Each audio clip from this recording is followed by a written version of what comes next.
नमस्कार, capital TV का खास शो राहुल का अग्निपथ देख रहे हैं आप। मैं हूं आपके साथ पूजा।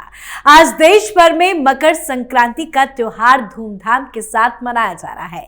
बात दिल्ली की करें तो दिल्ली में चुनावी माहौल है और इस चुनावी माहौल में मकर संक्रांति के दिन दही चूड़ा का राजनीतिक रंग भी देखने को मिल रहा है और इस पर तड़का लगाया है राहुल गांधी ने। दरअसल राहुल गांधी आज दिल्ली के रिठाला विधानसभा क्षेत्र में जनता के बीच पहुंचे और वहां के लोगों से बातचीत की, साथ ही दही चूड़ा का आनंद भी लिया। बड़ी बात यह है कि रिठाला में बड़ी संख्या में पूर्वांचल के लोग रहते हैं, तो राहुल गांधी के पूर्वांचलियों के साथ दही चूड़ा पॉलिटिक्स पर आज चर्चा करेंगे। पर एक बात तो साफ साफ नजर आ रही है, देर से ही सही पर राहुल गांधी अब दिल्ली के दंगल में पूरी तरह से कूद पड़े हैं। दिल्ली चुनाव की अपनी पहली रैली के लिए मुस्लिम बहुल इलाके में पहुंचे राहुल गांधी ने कल अरविंद केजरीवाल की तुलना पीएम मोदी से करते हुए कहा कि दोनों में कोई फर्क नहीं है। मोदी की तरह केजरीवाल भी झूठे वादे और प्रचार करते हैं। राहुल गांधी ने पूछा कि केजरीवाल उद्योगपति अडानी और जातीय जनगणना का मुद्दा क्यों नहीं उठाते। हालांकि इस पर जवाब आज केजरीवाल की तरफ से भी आया। केजरीवाल ने कहा कि उनकी लड़ाई कांग्रेस बचाने की है, मेरी लड़ाई देश बचाने की है। तो केजरीवाल और राहुल गांधी के बीच की लड़ाई और रणनीति को भी आज समझेंगे। साथ ही प्रवेश वर्मा के बड़े खुलासे का भी जिक्र करेंगे, जिसमें उन्होंने दावा किया है कि 2 चुनाव में राहुल गांधी ने उनको कांग्रेस में शामिल होने का ऑफर दिया था। और इन तमाम मुद्दों पर चर्चा के लिए मेरे साथ स्टूडियो में मौजूद हैं कैपिटल टीवी के एग्जीक्यूटिव एडिटर राजीव जी। सर, आपका बहुत बहुत स्वागत है। आज मकर संक्रांति है तो शुरुआत दही चूड़ा पॉलिटिक्स से ही करते हैं। आज राहुल गांधी ने दही चूड़ा खाया, क्या इसके पीछे की वो राजनीति करना चाहते हैं? देखिए, दही चूड़ा खाए हैं ये अच्छी बात है। राहुल गांधी दिल्ली की राजनीति में कोशिश कर रहे हैं कि पूर्वांचल के लोगों को अपने साथ भी ला सकें। ये चुनावी मुद्दा है और चुनाव से जुड़े हुए प्रोग्राम हैं, लेकिन अचानक से 2 दिन के अंदर राहुल गांधी दिल्ली के सड़कों पर जो घूम रहे हैं, ये एक नया विवाद पैदा किया है कि इससे पहले 15 दिन तक वो कहां थे। बिल्कुल। जब राहुल गांधी आए और आज पूर्वांचल के लोगों के साथ उन्होंने दही चूड़ा खाया, तो लाइव दिखाया जा रहा है, हर जगह दिखाया जा रहा है कि देखिए राहुल गांधी रिठाला पहुंचे, वहां पार्क में बैठे, वहां पहले से इनके लिए आयोजन किया गया था, कांग्रेस ने कुछ लोगों को बुला कर रखा था, टीवी कैमरे सब कुछ फिट थे और राहुल गांधी का शुरू हो चुका था ये प्रोग्राम, ताकि लोग जान सके, देख सके कि दिल्ली के चुनाव में राहुल गांधी की एंट्री हो चुकी है। कल अचानक से जो प्रोग्राम भी था वो 7:30 बजे रात का, ठंड के समय में इतने रात में राहुल गांधी आए और उसके बाद कल के बाद आज ही फिर से सड़क पर निकल गए। लेकिन अब ये पता तो चलना चाहिए कि इतने समय के बाद, जैसे दिल्ली की राजनीतिक घमासान की शुरुआत अभी नहीं हुई है, इससे पहले कांग्रेस ने मैनिफेस्टो, एक तरह से कहा जाए मैनिफेस्टो ही था, जबकि पहले वादा घोषित किया था कि प्रॉमिस हम कर रहे हैं क्या, प्यारी दीदी योजना का, उस समय राहुल गांधी नहीं थे। उसके बाद दिल्ली में दूसरी बार घोषणा किया कि 25 लाख तक हम लोगों को मुफ्त स्वास्थ्य सेवाएं देंगे, सुविधा देंगे, उस समय भी राहुल गांधी नहीं थे। तो अचानक से राहुल गांधी जो प्रकट हुए हैं, यह बताता है कि कांग्रेस जो छिपाने की कोशिश कर रही थी पिछले 10 दिनों से कि राहुल गांधी दिल्ली में ही है, और वो जो फुटेज, वीडियो और कुछ पोस्ट डाल रहे थे सोशल मीडिया पर, यह सब भ्रम पैदा करने की कोशिश थी। खैर, राहुल गांधी अगर पीएम मोदी के साथ इन दोनों का टकराव होता है तो उस समय तो कहा जा सकता है राहुल गांधी फर्जी व्यक्ति हैं, लेकिन जब राहुल गांधी का टकराव ही एक महाफर्जी व्यक्ति से है तो उस समय तो फर्जीवाड़ा करना चाहिए। जिस तरीके से ये प्रोपेगेंडा पॉलिटिक्स करता है अरविंद केजरीवाल, तो उनके सामने भारतीय जनता पार्टी के दिल्ली यूनिट के नेताओं को भी या फिर कांग्रेस के नेताओं को भी उतना ही शातिरता से उसका सामना करना पड़ेगा, नहीं तो केजरीवाल सबको निगल लेगा। जिस तरीके से अभी 2013 के बाद लगातार कांग्रेस को यहां साफ कर चुका है, अगर वो ऐसी पॉलिटिक्स नहीं करेंगे। लेकिन राहुल गांधी के दिमाग में अभी कंफ्यूजन चल रहा है, जो कल की रैली को देखकर लगता है कि जिस तरीके से राहुल गांधी ने सीधे अरविंद केजरीवाल का भाव बढ़ा दिया। पीएम मोदी की चर्चा करने की जरूरत ही क्या थी? क्या जरूरत थी राहुल गांधी को बोलने की कि पीएम मोदी और अरविंद केजरीवाल दोनों गलत वादे करते हैं, झूठे प्रॉमिस करते हैं।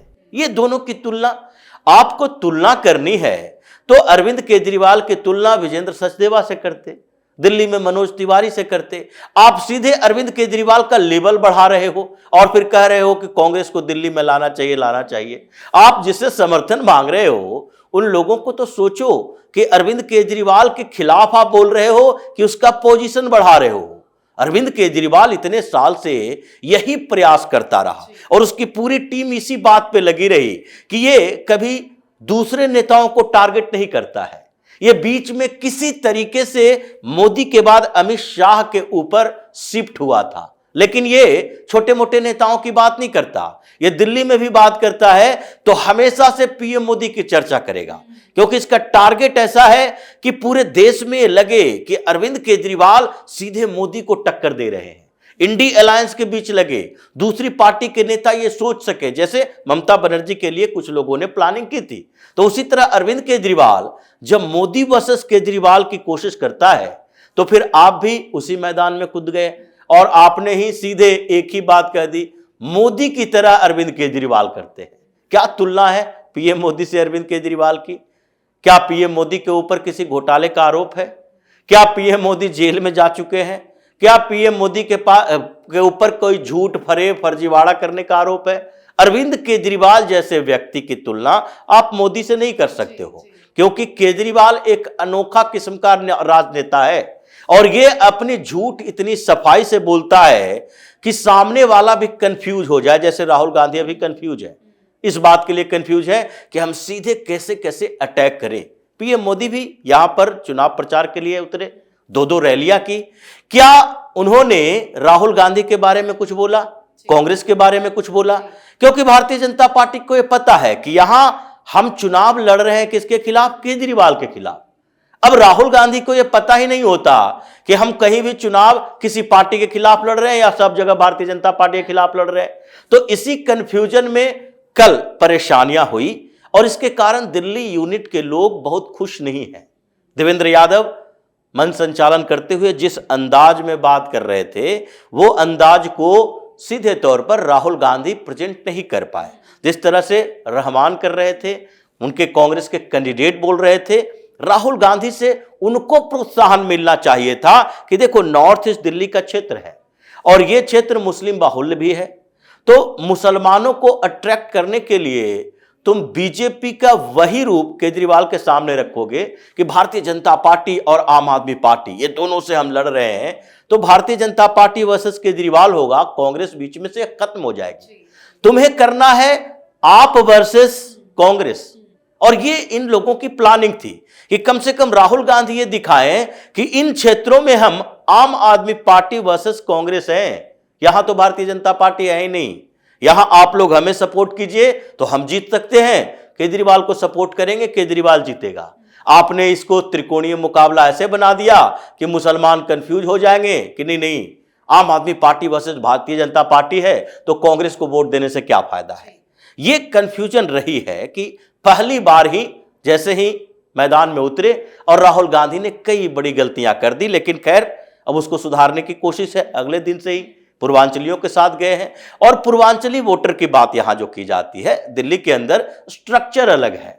ऐसा नहीं कह सकते कि पूर्वांचल के लोग मतलब 30% 40% जो बताया जाता है वो सारे के सारे पूर्वांचल के लोग 30-40% में आते हैं, क्योंकि उसमें भी बाइफरकेट किया जाता है। लोगों को कंफ्यूज कर दिया गया है। स्लम एरिया, जे क्लस्टर, वहां पर के जो वोटर हैं क्या पूर्वांचल के वोटर नहीं है?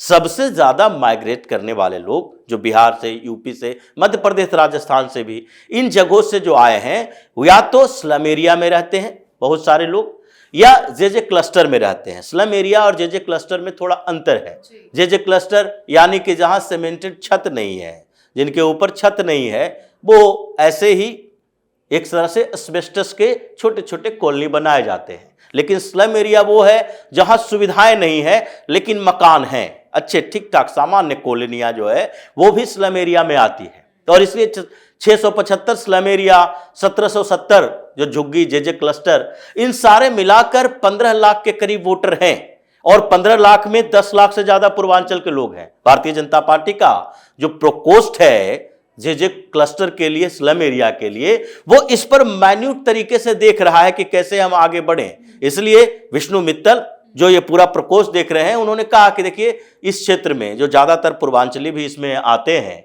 10 से 12 लाख वोट पोल होते हैं, जिसमें से 2 से 2.5 लाख भारतीय जनता पार्टी को और 6 से 7 लाख आम आदमी पार्टी लेती रही। इस बार भारतीय जनता पार्टी उस 6-7 में से 4 से 7 लाख के बीच में से 4-5 लाख वोटर जो है लगभग ये मान चुकी है कि हमने मैनेज कर लिया, इसलिए केजरीवाल परेशान है। अब ये जो राहुल गांधी की एंट्री हुई, आप 2-4% इधर उधर कर सकते हो, जिसमें से 15 लाख में से 10-12 लाख वोट पोल होते हैं, 1 लाख के करीब वोट उसमें से कांग्रेस को भी मिलते रहे हैं। अब 1 लाख से 2.5 लाख बढ़ा सकते हो, लेकिन आपका सबसे मेन टारगेट क्या होना चाहिए? मेन टारगेट होना चाहिए वो 8 से 10 मुस्लिम बहुल सीट, जहां पर आपकी जीत की संभावना ज्यादा है, क्योंकि जैसे ही शिफ्ट हुआ वहां का वोटर आम आदमी पार्टी से कांग्रेस की तरफ, वो सीटें कांग्रेस के जेब में आ जाएगी। जैसे ओखला में देखिए, कभी भी वहां पर कोई गैर मुस्लिम, यानी कि हिंदू तो जीतता ही नहीं है, मुसलमान ही जीतता है। चाहे वो पहले कांग्रेस की सीट रही हो, परवेज हाशमी जीते हो, या एक बार राजद ने जीता, वहां भाई मोहम्मद यूनुस करके एक मुसलमान ही जीता, अभी अमानतुल्लाह जीत रहा है। आगे भी कांग्रेस अगर चाहे तो हाशमी परिवार, वो सारे लोग इकट्ठा होंगे, और अगर वहां के मुसलमान आम आदमी पार्टी के बदले इसको दिया वोट तो कांग्रेस जीत जाएगी। मुस्तफाबाद है, बाबरपुर है, सीलमपुर है, ये सारे इलाकों को आपको टारगेट करना चाहिए। आप पूर्वांचलियों के चक्कर में फंसे रहेंगे तो न घर के रहेंगे न घाट के रहेंगे। लेकिन यह है कि राहुल गांधी कुछ भी जो कर रहे हैं दिल्ली में, ये अरविंद केजरीवाल की बेचैनी को ऐसे बढ़ा रहा है कि कुछ दिन के अंदर हो सकता है ये पागल हो जाए, जैसे कि स्थितियां हैं। भारतीय जनता पार्टी के खिलाफ बोलते बोलते अब कांग्रेस और भारतीय जनता पार्टी की जुगलबंदी, दोनों मिलकर हमें हराना चाहते हैं। तो तुम क्या किसी राज्य में जाते हो तो दूसरी पार्टियों के साथ गठबंधन करके वहां में सत्ता में जो पार्टी उसे हराना नहीं चाहते? हर जगह तो चुनाव ऐसे ही लड़े जाते हैं। केवल मुसलमानों को भ्रमित करने के लिए कांग्रेस के खिलाफ ये भारतीय जनता पार्टी के साथ लड़ने की बात कर रहा है। लेकिन यह है कि अभी प्रियंका वाड्रा को भी आना चाहिए राहुल गांधी के साथ। अगर दिल्ली की राजनीति में इनको एक पकड़ मजबूत करनी है, दिल्ली में बेस बढ़ाना है कांग्रेस का, कुछ उपस्थिति विधानसभा में दर्ज करो। कम से कम इतना तो शर्म होनी चाहिए कि 3-3 चुनाव में 0 पर आउट हो जाते हैं। अगर इतनी भी शर्म है तो कांग्रेस को काफी मेहनत करना पड़ेगा, और उसकी शुरुआत अभी जिस तरीके से की है राहुल गांधी, 2 दिन बैक टू बैक, लगता है कि दिल्ली यूनिट के लोग राहुल गांधी को समझाने में कामयाब होंगे। नहीं कामयाब हुए तो फिर से वही स्थिति होगी। चलिए, इसी बहाने कम से कम राहुल गांधी मीडिया के सामने तो आए, कैमरा के सामने आए, पता तो चल गया कि वो इंडिया वापस लौट आए हैं। लेकिन सर, एक चीज और समझना चाहेंगे, प्रमेश वर्मा ने जो खुलासा राहुल गांधी को लेकर किया है कि उन्हें 2 बार टिकट का ऑफर था, क्या है इसके पीछे की सच्चाई? वो कहानी क्या बताना चाह रहे हैं? देखिए, यो बताना चाह रहे हैं कि ये जो राहुल गांधी या कांग्रेस या पूरा इंडी अलायंस मिलके बार बार ये operation lotus, Bharatiya Janata party की बात ये कहती है कि देखो भारतीय जनता पार्टी पावर में सारी पार्टियों को तोड़ती है, सारे नेताओं को तोड़ती है। ये प्रवेश वर्मा ने बताया कि देखो अभी नई दिल्ली से हम चुनाव लड़ रहे हैं, राहुल गांधी भी इसी क्षेत्र में है, वोट देंगे। हो सकता है उनका क्या रवैया रहे, वो जाते जाते आंख बंद करके केजरीवाल पर न वोट दे दे, क्योंकि इनकी समस्या यही है कि कुछ समय के बाद ही भूल जाते हैं कि पहले हमने क्या किया था। लोकसभा चुनाव में यही किया था, और उनके दिमाग में लोकसभा चुनाव चला गया, वोट देने जाते समय तो गड़बड़ हो सकता है। तो प्रवेश वर्मा ने कहा कि हम भी आसपास में ही रहते थे, जाते घूमते हुए। लेकिन राहुल गांधी की स्थिति देखिए कि 8-9 में सरकार किसकी थी? केंद्र में यूपीए की सरकार, इन्हीं का पावर। और उस समय जो प्रवेश वर्मा है, इनका पूरा नाम लिया जाना चाहिए, लोगों को समझना चाहिए कि प्रवेश साहेब सिंह वर्मा है, जो दिल्ली के मुख्यमंत्री रह चुके हैं साहेब सिंह वर्मा, और उनके बेटे हैं, छोटी मोटी पहचान है नहीं।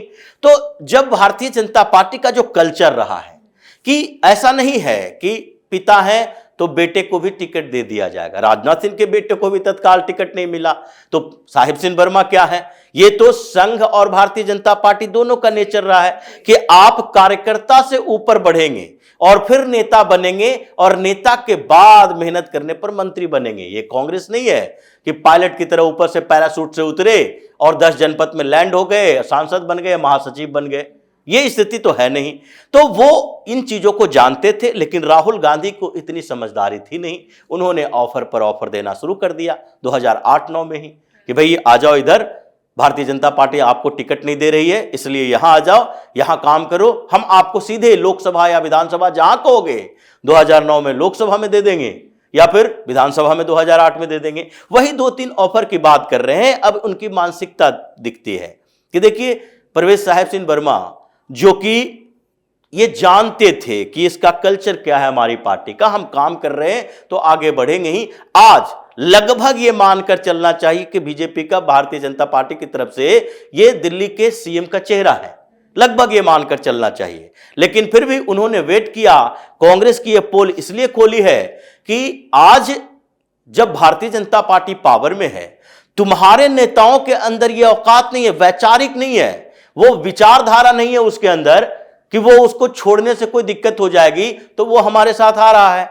लेकिन हमारे नेताओं को तोड़ने की तब तुम्हारी औकात होगी जबकि हमारे वो कुछ नेता हैं जो संघ से, विचारधारा से, भारतीय जनता पार्टी से जुड़े हुए नहीं हैं। और इसीलिए अभी जो ये बात चलेगी कि कांग्रेस के कुछ नेता जो बीजेपी में आए उसको टिकट दिया गया, कांग्रेस को तोड़ रही है भारतीय जनता पार्टी, उसका जवाब परवेज साहिब सिंह वर्मा ने पहले ही देकर रखा है। जी बिल्कुल, बहुत बहुत धन्यवाद सर समझाने के लिए। धन्यवाद।